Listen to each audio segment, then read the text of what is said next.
The very well-connected Fox Sports NFL analyst, former player, former scout, Panthers and Seahawks.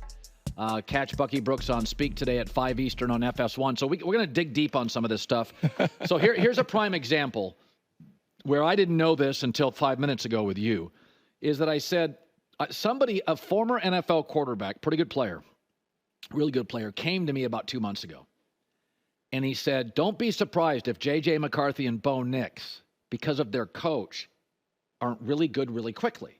Mm-hmm. He said, and be very careful about Caleb, Jaden, and Drake Maye, defensive coaches, especially in New England. So he said, a lot of this stuff for rookie quarterbacks is situational, like offensive coach, more risk-taking, more supportive. And he said, go back to Mahomes' first couple years when he'd get into the weeds mechanically, and he'd bring him right back. You have a defensive head coach, that may not be the case. You'll get bad habits.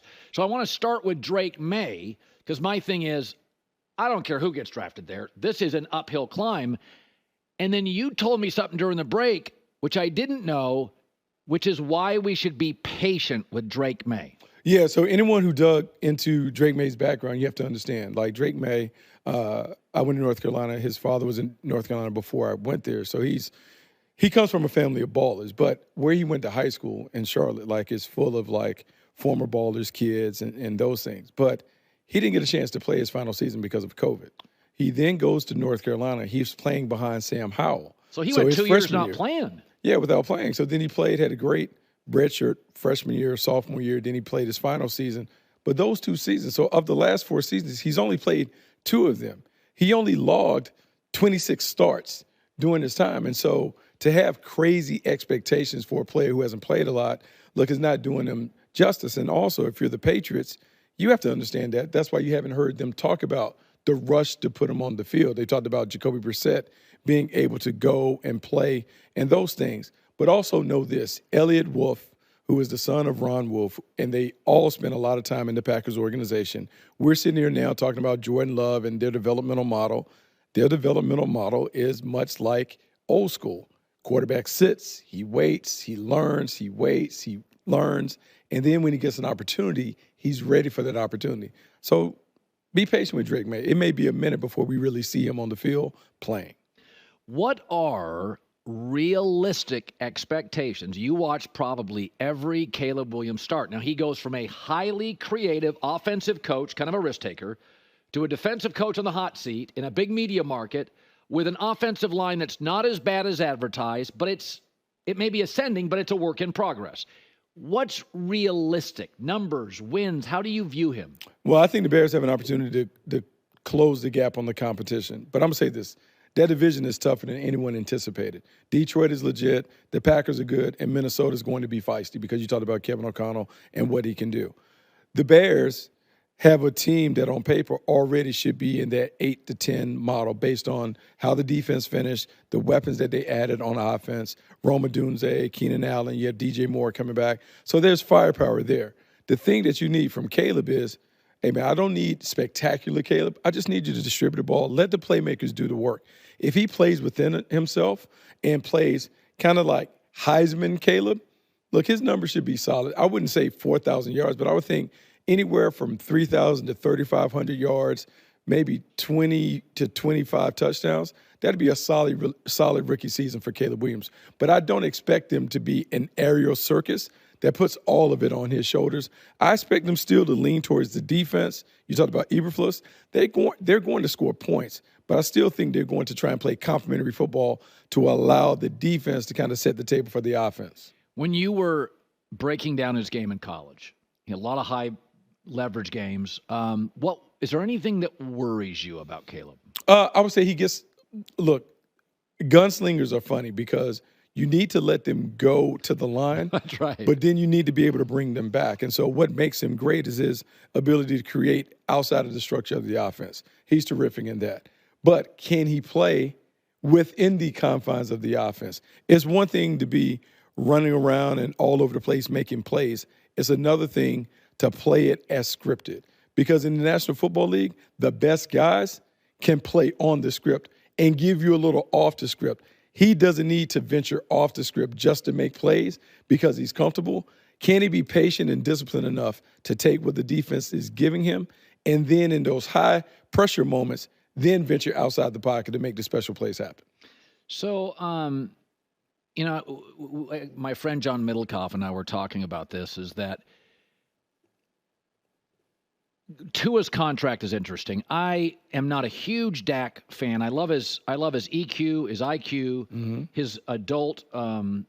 Dak is the best podium quarterback since Brady.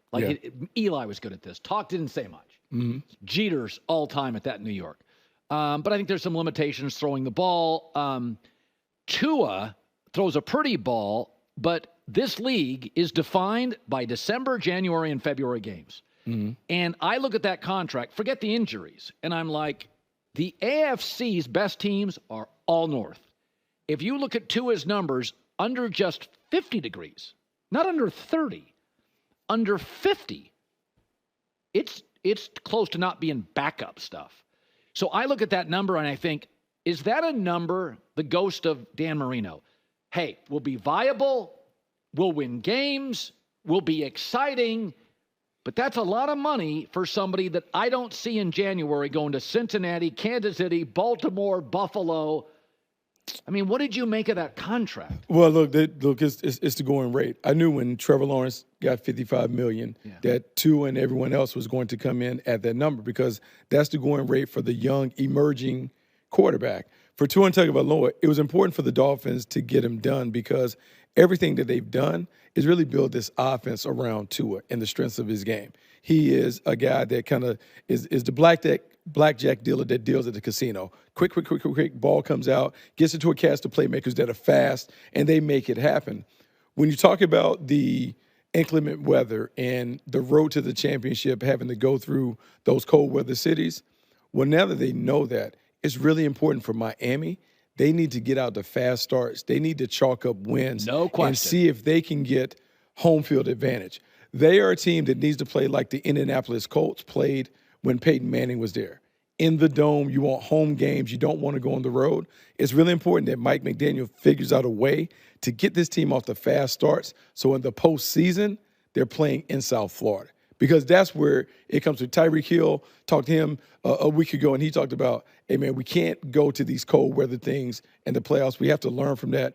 We have to get games at home. So I think you'll see them really make a push to try and get home field, not only for the first round, but for the second round. Let's see if we can make the road to the Super Bowl go through South Florida. That would help. Nix, Sean Payton. Did you like the pick? Do you like the fit? What's your forecast? I like the pick, and I like the pick because Bo Nix had the most experience of any quarterback that we've seen come through the draft process. 64 starts. If you can imagine just how much experience, good, bad, that he's gone through that. He understands that. The other part that I think is a good fit, when you talk to Bo Nix, super mature, not very emotional when it comes to his play. He's a professional. You kind of understand that it's everything to him. Son of a coach, has all of that going for him. And then you put him with Sean Payton. And for Sean Payton, I'm sure he's looking at Drew Brees, the best quarterback that he had up under him. He wanted somebody that was similar, that could give him the coach on the field, that could operate in that short, intermediate passing game, but was athletic enough to extend plays. Bo Nix can do all of those things. Now it's on Sean to be able to assess what his young quarterback can do and put him in a situation where he can play to his strengths. If he does that, and if they're able to run the football, Bo Nix will have success from day one. So I've watched two coaches bail on Russell Wilson. Very respected coaches. Mike Tomlin tends to be very much a player's coach. He's got his guys back. And that's a young locker room. Right? They expect some draft picks to play. I can foresee a situation where Justin is really liked in that locker room. Mm-hmm. And if you look at that schedule, week like 9 on, there are 2 game losing streaks. Like, it's brutal. Justin, to the very last game, Bucky, in Chicago, losing, was loved. Guys, and they knew they would get Caleb. And they were all like, no, we're Justin guys. So there's clearly something, there's a relatability. He's not rich. Russell is. Russell's the icon. I've seen in 2 locker rooms, Russell not necessarily connect with other stars. This feels like a little bit of a powder keg. Calf injury, Justin getting starts, guys watching his hyper athleticism. How's this going to play out in your opinion? Man, that's the thing. Like, Russell had pole position because I think that's what Mike Tomlin talked about. He had pole position coming in, but the injury opened the door for Justin Fields to get reps against the number one defense. Everything that you're hearing out of there, ignore what the coaches are saying. Listen to what the players are saying. Patrick Queen talking about his athleticism, how he's dealing inside the pocket, but also the athleticism outside of it. The D coordinator, Terrell Austin, talking about, man, this has been so good because he's getting us ready to play Lamar Jackson. Like, think about that. Like, that's a compliment for them to talk about. Not that he's Lamar Jackson, but for them to say that this is getting us ready to play a two-time MVP. He's doing something in practice that is catching their eye. For Russell, when Russell gets back, Russell has to find a way to close that off, to kind of shut that off. So he can't give them a reason. If it's close, you go to the young guy. And so Russell has to come back, and he has to fire on all cylinders. The offense has to look different when he's in there. If not, there are going to be guys that look towards Justin and say, hey, coach, we might as well give the young guy the ball and let's go. We may need to run it more. It may look different, but there's something that he has done to catch the eyes of the defense. So you're listening to the players. Players always tell you the truth about what they think on the players because the players don't have an agenda when it comes to other players. They want the best player. And when the defense talks about Justin the way they have, you just don't glow over somebody just to make him feel good. There's something that he's doing in practice that makes them feel like if he was playing, they would have a shot to win. So there's, we were talking about this with Brandon Ayuk, obviously a great player. But I said earlier, if you ask me the 10 most valuable people with the Niners, I actually think Christian McCaffrey and Shanahan. I think Debo and Kittle's physicality. Trent Williams may be more valuable than all of them. I said it earlier that if Trent Williams announced today I'm retiring, they're hosed. Mm-hmm. They're in big trouble. If Brandon Ayuk said, I'm not playing, Debo, Christian, Kittle, Cowling, the kid from Arizona, Pearsall, like they could win games. So this is not a shot at Brandon Ayuk. It's not a criticism. But people confuse, Bucky, talented and valuable. Yeah. And I look at Ayuk and I'm like, okay, young man, first 2 years, we weren't sure. Good third year, great fourth. I get San Francisco holding kind of firm on this. Am I wrong? No, they should hold firm. So if we think about the pecking order of who should get paid on that list. That's just my opinion. No, but on that list, because they're guys that need to get paid. Trent Williams has to get paid. He has to get paid right now. Right now. Brock Purdy has to get paid, and he has to get paid significantly after the season. So if you're the Niners and you're looking, we have Brandon Ayuk on a fifth-year option. We don't have to do anything. All the language in the CBA is in the Niners' favor, so they don't have to do anything. You get fined. Yeah, and they're playing nice because they're letting them hold in. They don't have to do that. So they have to make a decision on what's the number. And if it exceeds that number, they have to be like, okay, well, we can either trade them or whatever, but here's the number. Because when you look at their team and the way they're constructed, you're right. Christian McCaffrey is most valuable. You have Brock Purdy. You have Trent Williams. There are other guys. And he's a very valuable and impactful player for them. But how much are they willing to pay? Look, they can go Devontae Smith numbers, $26 million, $27. But are you going to pay him $35 and then pay Debo a ton of money? That's where the rub comes in. And I know he wants to get paid. He deserves to get paid. But the Niners also have to look at this. When we pay Brock Purdy, how many big money players can we continue to keep? That's right. And who's going to be the next iteration of the Niners? Because, look, it's this year and next year. Then they're going to have to flip this team in a way. And so is Brandon Ayuk part of that nucleus? If he is, what number do we need to pay him to ensure that he's a part of it for the long haul? Yeah. It is. I used the comp earlier. I said, when Cooper Kupp has missed games, the Rams have been fine. When Andrew Whitworth left, they were a tire fire for about 2 years up front. Is that Whitworth, like Williams, could have played, but he had $100+ million, smart guy, worried about his body. Trent's a bright guy. That we all knew McVay was brilliant. Despite that, when Whitworth left, it all came crashing down. And I think because, again, Stafford had some injuries. Purdy's not a big body. He's not Josh Allen or Big Ben or Cam. I think if Trent Williams retired tomorrow, I don't even think they're a Super Bowl. I don't think they're as viable as a franchise. Well, I still think they would be pretty good, but not as good as he is. Now, what I would say is he's a freak of nature. You shouldn't be 36 years old and still be the best tackle in the game. His feet. Like, you shouldn't be able to move like that. And when you hear people talk about him, they talk about him playing pickup basketball. If Trent Williams was on the floor, he's the point guard. Like, he's that athletic. You just don't see guys do what he's able to do. And I think we might even take him for granted. You don't see a guy, because I've seen him where they motion him, they send him across, and he just ear holes guys on the move. You don't see guys this athletic, this nasty, that set the tone.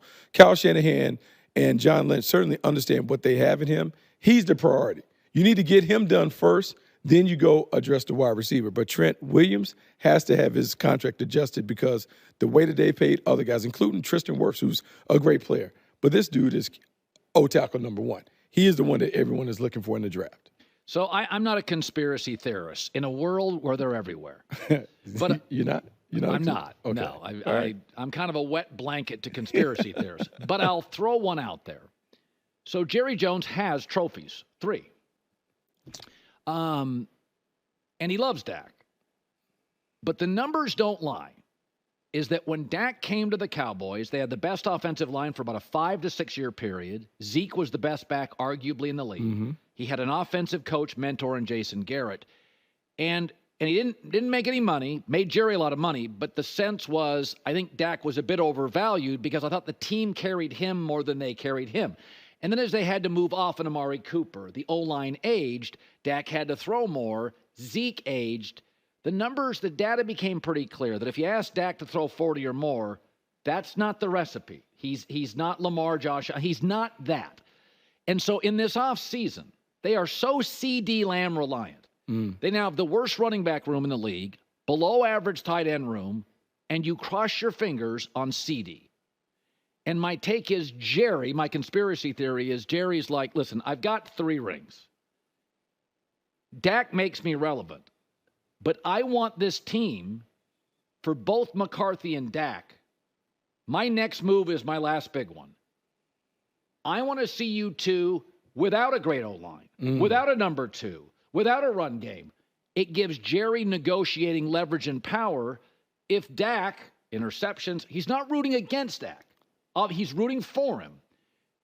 But they have been so quiet in the last year. Let players move. And it's like, it is a contract year. It's got a little feeling like, hey, I've got my trophies. I want another. But what I'm not going to do is give McCarthy another extension. Dak, a 5-year deal at $64 a year. That's my conspiracy theory. Jerry's willing to take a mini step back to protect long-term the cap. Maybe. He's in the business of making money. So it's a business. Like, he wants to make money off the brand. It's one of the more popular brands, if not the most popular brand in the National Football League. I think they misplayed their hand when it comes to Dak Prescott because Dak Prescott, they can't franchise him. He's going to make significant money. He's going to be in the $60 million range, whether the Cowboys pay him or someone else pays him.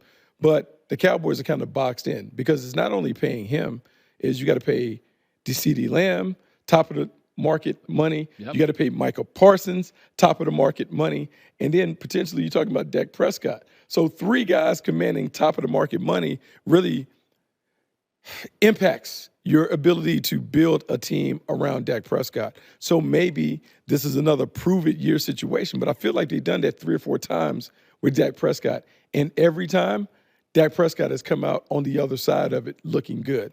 Look, I think part of this might be Dak saying, no, I'm good. There's never been somebody his age in the prime 31. Hit the market as a quarterback. And so we can say a lot of things, and people will say, oh, he's not top 5. I know this. He's top 8 or better. So top 8 quarterback that hits the market in a league that is driven by quarterback play, the Cowboys may not be able to afford him if he gets to the open market. And they may be fine. But my question would be to Jerry Jones, who's next? Who's the next quarterback to take over? Are you willing to say that Trey Lance is going to be the next guy? Are you willing to go in the draft and say, I'm going to find somebody in this – look, the draft that is not quite as great as it was?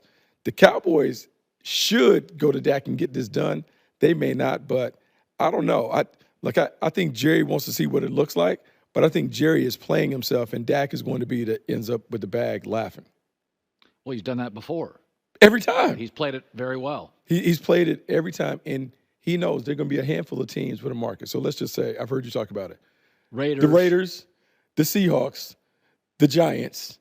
I mean, there's another team that Carolina. will emerge. So all he needs is a couple of teams to get into the bidding war, and now what would be $60 million becomes $65 million, and he signs a contract that blows everybody away, much like Deshaun Watson signed a contract that was different and changed. And you've heard Dak talk about paying it forward, not only the brotherhood of his team, because I heard the clip that you played.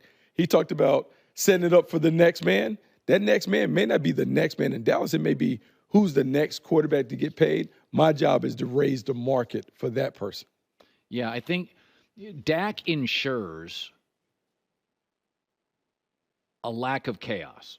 And there's about a third 100%. Of the team. I tend to think he's closer to the 9th to 12th best quarterback. You could say 5 to 8. But we'd both agree, if Dak's your quarterback, adult, competitive, you win. You may not hoist a trophy, but Jay Glazer always said it. Where you don't want to be in this league is driving to the ballpark on Sunday and thinking, we're a 7.5-point dog. We got to play perfect to win. It's a miserable league. Okay, so quietly, they've won 12 games in each of the last 3 seasons. Right. So, there are a lot of people that would take that. We can talk about the Dallas Cowboys being the 90s outside of version. The Chiefs, everybody would. Yeah, they could be the 80s, 90s versions of the Atlanta Braves. They won a bunch of division titles. They were always there, didn't win but one World Series. But they were always in the conversation. As an owner, you have to make a decision. Do I always want to be in the conversation, or am I loading up for that one big win, then I fall back to irrelevance? That's been Tampa's model. Yeah. Tampa every 12 years is great for a year. And by the way, it works for Tampa, but Tampa's not the Cowboys. Cowboys, the brand. The brand is you always want. They have 6 primetime games. So we can talk a lot about the Cowboys being underachievers. 6 primetime games. They don't put them on TV if people don't tune in to watch them. And so when you have Dak Prescott and you're able to win 12 games, there is some comfort in knowing we're always going to be in the postseason, because that's what he guarantees you. He's always going to get you to the tournament. Now, what you do in the tournament, he has to play better in the playoffs, but they're always in the tournament. You can't win the tournament until you're in the tournament. Bucky, good seeing you again. Man, good being on.